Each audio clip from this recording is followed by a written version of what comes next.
Price has been revealed for the Kia EV4 here in Australia. Yeah, I know you guys in the United States, you have this as well. There is a hatchback version of this. The hatchback version actually looks good. This thing, well, I think it qualifies for top 10 ugliest cars of the last decade, but it is an EV.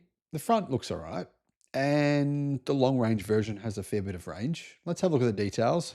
Hello, my friends. Welcome to the channel. I'm Sam Evans. Great to have you with us. Kia's EV4. It's their new electric sedan. It's clearly a rival to the BYD Seal and the Tesla Model 3. There's some other rivals as well, but those are the main two rivals. Now, before I get to the specs and the details of this car, it does have one handicap. The price is pretty good, but there is one handicap, and that is its charging speed. Now, I've just been road tripping around Australia because it's that time of year, right? It's January. And for me, charging speeds have, I'd say, been more of a factor than normal. Normally, I just charge at home, so I don't really care too much. Although, that says sometimes when I charge at home on 7 kilowatt, I can find that frustrating. Anyway, charging speed for the EV4 is 102 kilowatt peak DC. That's for the more affordable version, which costs $50,000. DC charging for the more expensive Earth or the GT line models is 128 kilowatt. So that's extremely slow charging speed for a new car in 2026. That, for me, along with the looks of this car, pretty much rules it out. I mean, in terms of a consideration that I'd recommend.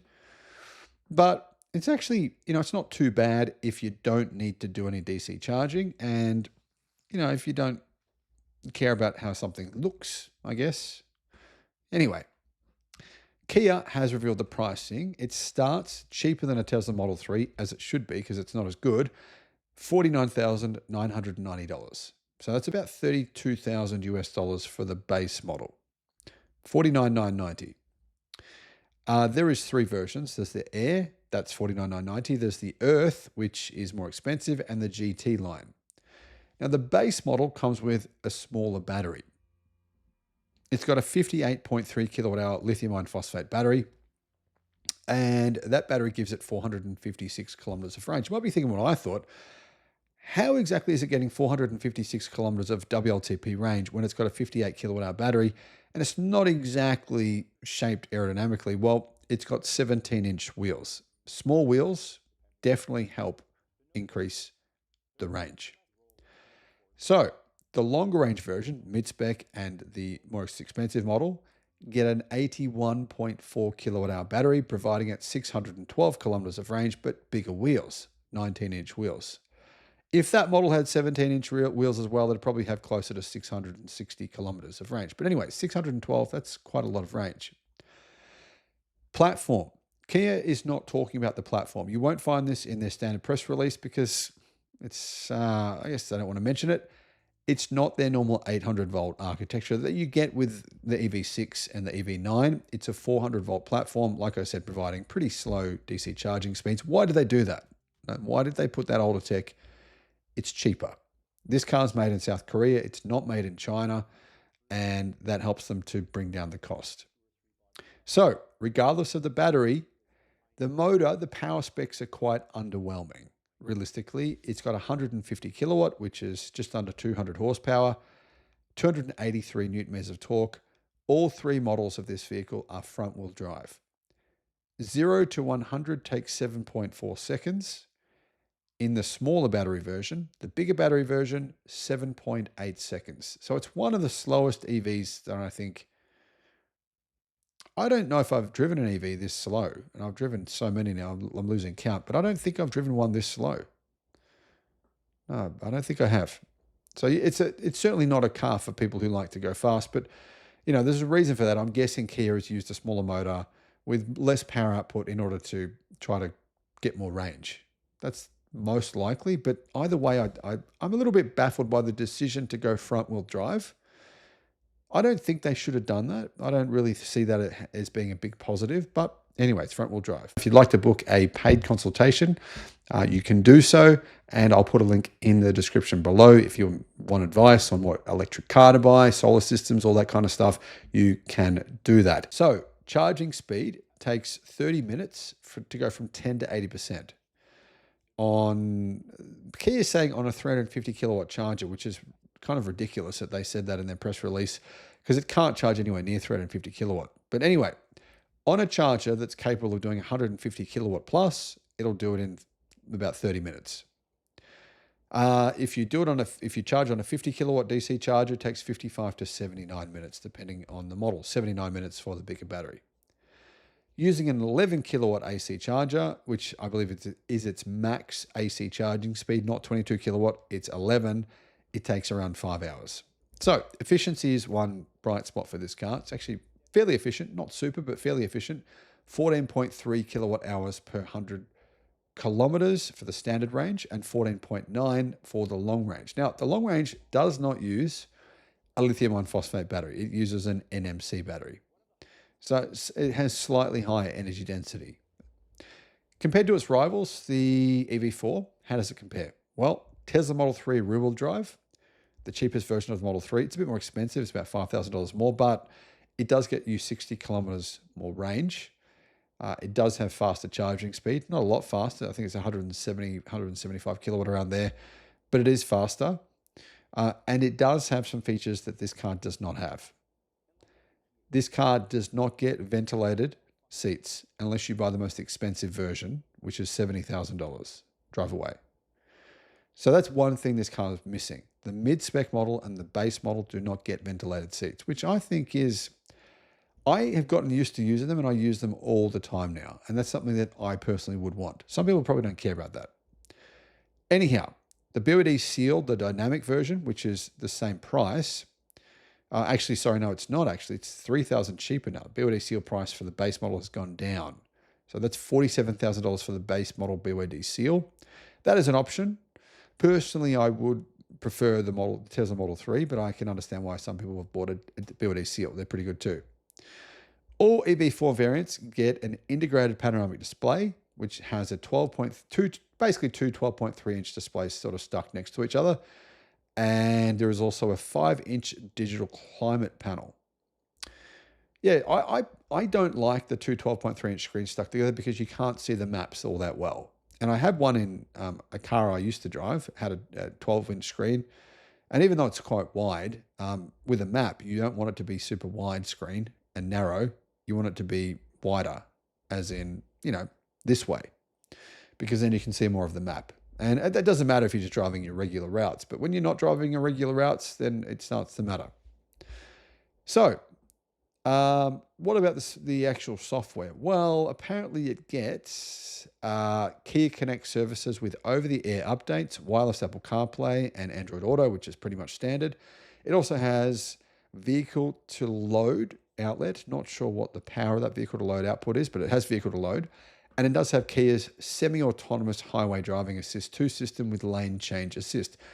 I find most cars that I drive with those systems with lane change and semi-autonomous driving, I find it's better just to turn them off. It's better to use the most basic version of cruise control, which is like radar cruise that most cars have. Otherwise, the semi-autonomous driving is normally quite annoying. It doesn't really work that well, I found, most of the time. So what else do we know about it? Well, it is actually pretty similar in terms of the range versus the Kia EV3. And the price is quite similar as well. In fact, it's only $1,300 more than the EV3, although I'd definitely prefer the EV3.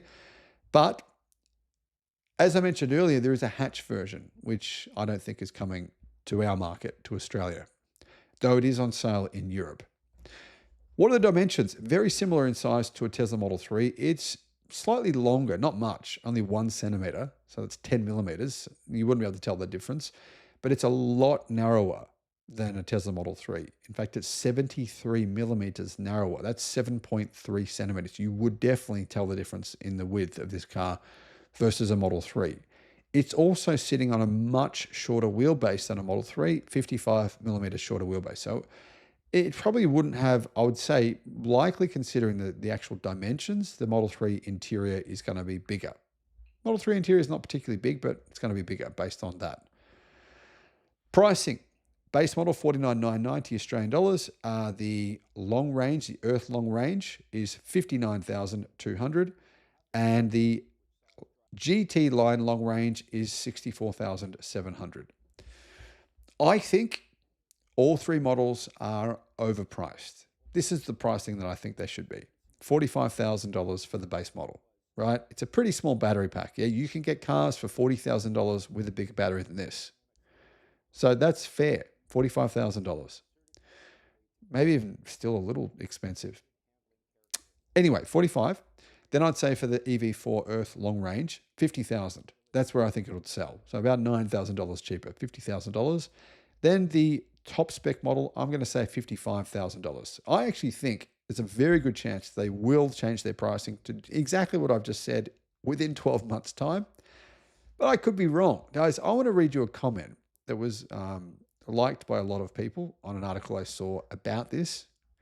I'm curious to know what your thoughts are. The rear of this vehicle looks like a Cadillac. It reminds me of Cadillac, of the Cadillac optic. To me, it looks quite similar. And in general, it has that kind of those lights in the rear end that looks a bit Cadillac-ish. That's not a good thing, though. Now, someone said this: the 3/4 rear view of the sedan is visually challenging and not aesthetically pleasing. From what I've seen of the hatch, the styling is considerably more cohesive. And I actually think Kia's had some misses lately with the styling of some of their cars. Yeah, I was thinking, why don't they just get the person who designed the Hyundai Ioniq 5 to design everything for them? And I think then things would maybe look a little better. Now, here's part of the problem, right? Get this.